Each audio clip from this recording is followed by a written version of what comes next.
bilis ah. Hi everyone! Tara't samahan niyo ko at ipasyal ko kayo ng bahagya sa ilang bahagi ng Intramuros at Binondo. Ang Intramuros ay nagsisilbi itong paalala sa atin noong panahon ng Kastila. Tinatawag din itong walled city dahil sa malalaking matataas na mga pader at pintuang bato. Katulad na lang nitong Manila Cathedral na nagtataglay pala ito ng bronze carvings at stained glass windows. Napansin ko sa araw na ito ay walang kalesa at kabayo na nakatambay dito. Tanging kalesa lang noon ang dumadaan sa cobblestone ng kalyeng ito. Ito naman ang Palacio del Gobernador. Ito ang nagsilbing tahanan ng dating Gobernador General at ngayon ay tanggapan ng mga ehensya ng gobyerno. Pumasok din pala kami dito sa Fort Santiago. Nandito ang dambana ni Jose Rizal. Dito siya ikinulong hanggang sa kanyang pagbitay noong 1986. Dito rin itinaas ang watawat ng Amerika, tanda ng paghahari nila sa bansa noong 1898. Noong panahon ng mga Hapones, maraming mga Pilipino ang nasawi dito. Next, puntahan natin ang isa sa mga favorite spot ni Dr. Jose Rizal na pansiteria dito sa Binondo. Kaya let's go! Bago tayo makarating doon, madadaanan natin itong iconic bridge dito sa Binondo. Ito ang tulay na nagko-connect sa Intramuros at dito sa Binondo. Inagurahan ito nung panahon ni Duterte at ngayon naging tourist attraction na ito dito sa lugar dahil nga marami nang dumadayo dito at sa pagbaba mo ng tulay, ito na't nakarating na tayo dito sa Binondo Church. Ang Binondo Church ay para sa mga Chinese na nag-convert sa pagiging Kristiyano. Balak sana naming sumakay ng kalesa mula Intramuros hanggang dito sa Ongpin. Nagtanong nga kami kung magkano ang presyo ng kalesa mula Intramuros hanggang dito. Nagkakahalaga pala ng 1,000 kaya pinili na lang naming sumakay sa e-trike. Dito nga pala nagsisimula ang Ongpin Street kaya simula na rin naming lakarin ito hanggang sa dulo. At para makapag-refresh habang naglalakad dahil na rin sa init ng panahon at malayo-layo na rin pinanggalingan namin, dumaan kami dito sa Engbitin para sa kanilang refreshing drink. Pero teka, pasok nga muna tayo dito sa store nila para makabili ng hopya. Mula sa labas hanggang sa pagpasok mo sa stores nila, Chinese symbols, designs, art motifs, including mga decoration, mga Chinese elements. Hanggang decoration lang ang pagiging Chinese looks ng store na ito. Pero pagdating sa food na ino-offer nila, especially hopya, ay may mga halong locals ingredients na ito katulad nitong langka, ube, munggo, durian. Oh, diba? It's all about Filipino flavor ang nandito.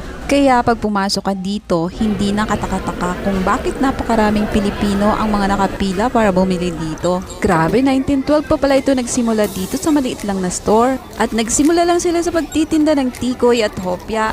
May mga frozen products na rin sila at mga ready-to-eat na meal. Pati bread and cakes na dito na rin. At tumaan din pala sila sa competitive environment. Pero silang pinaka-consistent kaya tumagal sila. Yan din ang pinagdadaanan ng aming paresan ngayon. Sana malagpasan namin ito kagaya nila. Ito nga't palabas na kami at dadaan kami sa Tea Brothers para sa milk tea. Tsaka ube latte. Nakakatuwa ng mga unique flavor ng mga milk tea nila dito. May ino-offer silang bottled milk tea sa loob. Nakakatuwang bumili dahil na-refresh ka na, may mababasa ka pang mga health benefits. Nai-encourage akong bumili dahil sa mga nakasulat na health benefits sa packaging nito. Tingnan nyo kung gaano kahaba itong pila sa labas dahil sa Binondo Bites na fried xiaolong bao ng Engbitin. Kaya sa pumila kami dyan, bumili na lang kami ng frozen at lutuin sa bahay.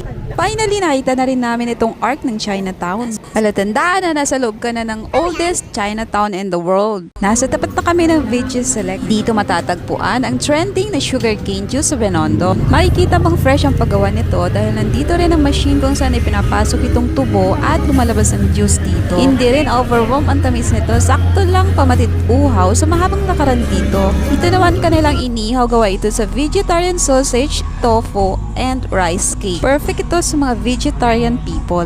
Kaya wag niyong palagpasin ito kapag nagawi kayo dito sa Ongpin. Diretsuhin lang natin itong Ongpin dahil madadaanan din natin itong nag-iisang branch ng fried siopaw. Dito lang to sa corner Bahama Street. Trending ito sa social media kaya napakahaba lagi ng pila dito at hindi na nga kami nakabili. Pero madalas na nga kaming bumili dito dahil malapit nga lang ito sa amin. Hindi kalakihan ang size ng siopaw na ito pero perfect ang lasa nito. Dahil kahit walang sauce ito ay masarap pa rin talaga ito. Malambot ang siopaw bun na ito at fried naman ang bottom nito. Perfect siya sa lasa ng meat at vegetable na nasa loob nito. Ito lang pala nag-iisang branch nila kaya wag yun ang palagpasin pag nadayo kayo rito. Mas magandang mamasyal dito lalo na kapag New Year kasi sa bawat sulok ng kalyeng ito ay makikita mo ang kultura ng Chino. Next, pinuntahan namin ang Toho Pansiteria Antigua. Ang Toho Restaurant daw ay pinakamatagal na restaurant sa Pilipinas. Tara, samahan niyo kami at tuklasin natin ito. Along Tomas Pinpin Street lang din ito kung saan kami nakatira. Kung nababasa niyo, since 1888 pa pala ito. Sabi nga nila, itong favorite spot ni Dr. Jose Rizal. Sa harap nito, i-welcome ka ng glass display nila kung saan nakalambitin ang mga food na offer nila. At table kung saan nakalagay ang menu list nila. Para ito sa mga nagti-take out. Kapag dine-in naman, i-assist ka ng crew para makahanap ng table. Ang ganda na ng bagong restaurant nila. Modern na ang design nito. Feel mo na talagang kumain dito dahil ang ganda na ng ambience. Masarap nga palang fried chicken dito kaya lang sold out na. Nire-recommend din naman nila ang iba pang best-selling nila dito. Dahil nitong Shanghai, manipis lang ang wrapper nito kaya dama mo ang meaty flavor. Masarap ito kahit walang sauce at perfect din itong i-dip sa medyo matamis na sauce na ito. Ito naman ang kanilang Yang Chow fried rice, napaka-flavorful ng lasa nito. At ang kanilang rebusado, perfect din itong i-dip dito sa medyo matamis na sauce na ito. Next, ito naman ang kanilang hot totay soup. A very hearty meal. Masarap ito kahit sa napakalight niyang flavor. At apaka-generous din naman ang laman na inilagay dito. May iba't ibang laman ito katulad ng pork, liver, seafood at itong siomai. At dahil nga pansiteria ito, kaya nag-order na rin ako ng pansit canton.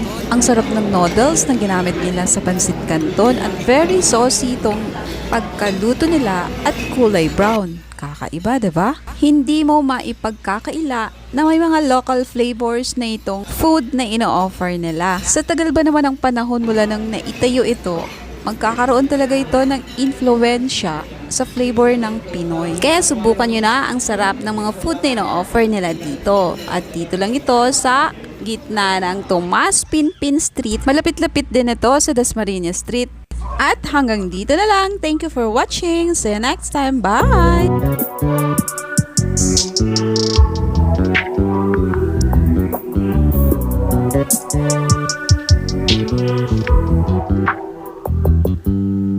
You just always been a tighter rush that I've been laid back, yeah. I don't wanna skip steps, you know that. So if you're with it, then say yeah. I just need a little bit of patience. You need me, I know that you've been waiting. Down my number twice, promise I'll pick up the line. I see you worried